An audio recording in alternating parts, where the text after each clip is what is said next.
Today, we are talking about habits.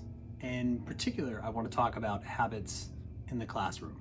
We can all relate to habits when it comes to eating healthy or living a healthier lifestyle, or perhaps exercising more. Those are like the concrete habits that everybody can sink their teeth into. When it comes to habits in the classroom and we think about our students, that becomes a little bit more challenging to think our way through. In particular, I want to talk about habits when it comes to writing in the classroom, especially for our younger students, and reading in the classroom when it comes to our youngest students. It arguably is the number one challenge or inquiry that I find colleagues are working their way through. How do I get my kids reading more? How do I get my kids writing more? The fact that you have that question is just fantastic because it means you're really trying to solve the issue. You're coming at it with a sort of curiosity lens and you're trying to figure things out. And ultimately, you know that these behaviors for reading and writing will pay off and pay dividends in the long run for your learners. So first, feel good about that. When it comes to rocking up next to your readers or your writers, a lot of times we go after skills in our conferences, our small groups, and our mini lessons. And all of the skill work is incredibly important, for sure. But many times when we send our readers or our writers off to do work, we find that there are gaps in how well they get started or how much they accomplish, or if they accomplish it and engage in the sort of skill work that we've outlined for them. And many times, it's not their fault, but it's not your fault either. You see, there are ways that we can design the environment to help them with the habits, and starting very small. And today I use, as a backdrop and an anchor for this discussion, I use B.J. Fogg's work with Tiny Habits. B.J. Fogg talks about in his work are the ABCs to designing behavioral change. First, you have to have an anchor, the A. B is the actual behavior itself. And C is the opportunity to celebrate. And I think this has a real profound sort of place in our classrooms. So let's walk through an example. If you wanted your students to write more, I think there are a few things you can do with that sort of curiosity mindset that you have already. One way to approach this change or this behavioral change that you want to see in your students is to dig into the design. Pay attention closely.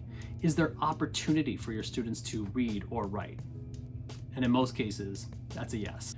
Once you send your students back to read or write, it's important that you give yourself permission some days, or as often as you can in your schedule, to just simply observe. Now, you could do this in a couple different ways. One format that I use is just to jot down everything that's happening in the room, or scan the room with a coach if you can, or a colleague, or you can even record it. As you're observing the current practice, what happens when I send my students back to do the independent work of reading or writing? Now I want to dig into what actually happens. And I want to record these observations, but I want to do it with a strengths-based mindset. I want to carefully craft my language to notice their strengths. Do they actually go back and take out their notebook or their writing paper and something to write with? That's a strength. They know the expectation. When they go back to their seat to read, do they actually open the book itself? Perhaps they reread the last page? That's a strength. Once I've captured all of the observations of what's currently happening, and I observe the strengths, take a minute to kind of take that in and feel good about it for yourself. They're probably doing much more than perhaps you noticed the first time. But now that you're looking at it with intentionality to observe what's happening in the design of the space or in the room itself, you're probably noticing much more. So there you go. Step one, you've taken time to dig into the practice of what's actually happening in your room. And now you have some observations of that reality and some strengths for all of your students. Now it's time to plan for some new design. So when it comes to that model that B.J. Fogg describes in the ABC model, the anchor, the behavior, and celebrate. When we're thinking about our design in our classrooms, and the anchor is the structure or the system you currently have in place. In a lot of the classrooms that I'm in, we have some sort of whole group reading instruction or writing instruction that takes place. Once students leave that whole group or that mini lesson, they go back to their individual spaces, some part of the room, and they actually engage in reading or writing.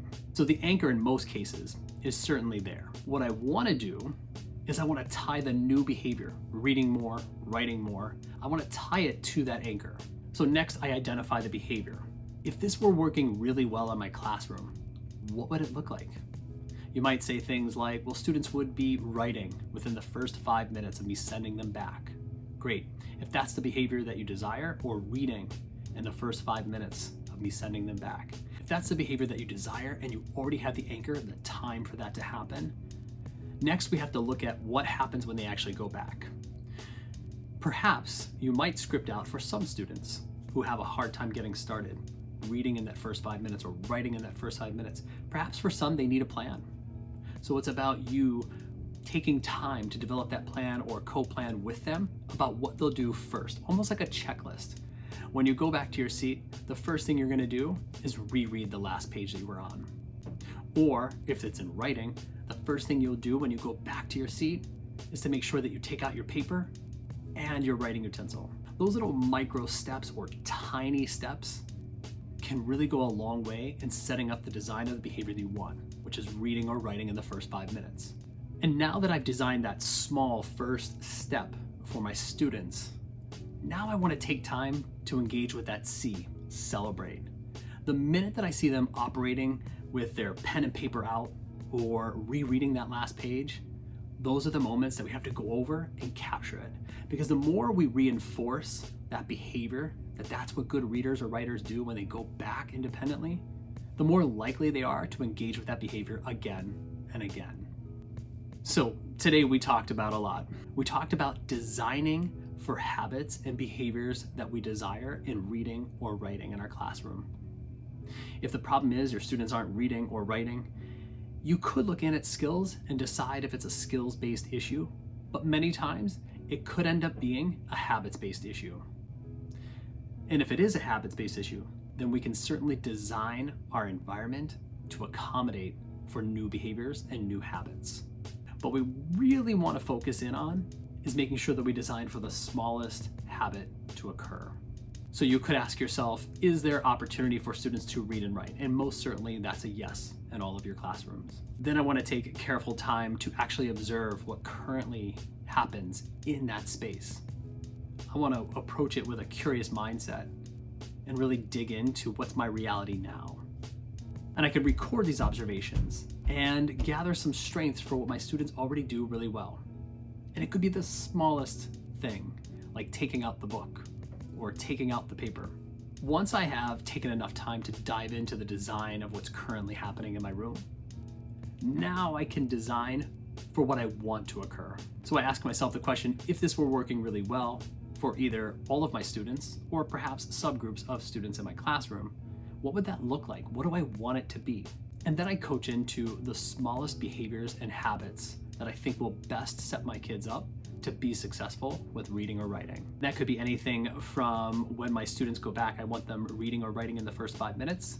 That means that they've got to reread the last page, or they've got to make a plan across their pages for writing.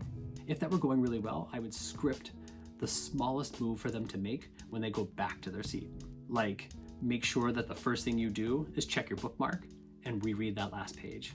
That little checklist perhaps lives beside my students in their work and serves as a reminder for how they set themselves up to reinforce that behavior or that habit. And then the next thing is really on all of you. The minute you see that those behaviors or habits are starting to solidify and really come to fruition in your room, it's time to celebrate. It's time to really pull back and notice when those things are working well and really get in there and cheer kids on and let them know that yes, you're reading more. Yes, you're writing more. And I'm so proud of the work you're doing. And I think the minute you celebrate that, it solidifies that yes, this is a good habit that is going to enhance my learning. I hope this video helps, and hopefully I can make more videos like this. If you like what you heard in this video, do me a favor. Leave me a comment down below and let me know what you thought of this and how it sits alongside how you already operate. Or if you're already working through things like this, leave me a comment and let me know, yeah, this really reinforced what I'm already doing. Thank you so much. Also, take some time to hit that like button and let me know that you liked it. That too is feedback for me that I'm on the right track and I'm bringing things to an audience that can really find it useful. And if you feel so inclined, either A, share this work, or B, subscribe to this channel and continue to come back for more. As always, I appreciate you being here. Thank you so much for showing up. Have a great day.